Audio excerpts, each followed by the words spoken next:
Kalau setiap kali bangun pagi, kaki rasa mencucuk, bengkak atau panas, jangan anggap itu perkara biasa. Itu bukan sebab banyak berjalan, tapi sebab dalam badan dah mula terkumpul kristal halus yang korang selalu panggil asid urik. Asid urik ni sebenarnya benda semula jadi dalam badan kita, tapi bila terlebih, dia mula mengeras jadi kristal dan lekat dekat sendi. Sebab tu rasa mencucuk, pedih sampai nak pijak lantai pun rasa sakit. Selalunya ini terjadi bila selalu ambil makanan tinggi protein, minuman manis atau tak cukup air.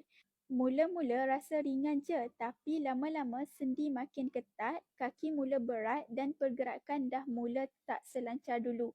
Sebab tu sekarang ramai yang dah mula ikhtiar dengan cara tradisional menggunakan kapsul tapak baru. Dalam dia ada ekstrak kulit kayu retak, herba tropika yang orang lama guna untuk bantu kurangkan rasa tegan dekat sendi dan bantu badan cuci balik lebihan asid urik tu perlahan-lahan. Bila diamalkan, badan rasa ringan dan sendi pun mula rasa lebih selesa bila nak solat, turun tangga atau berjalan jauh.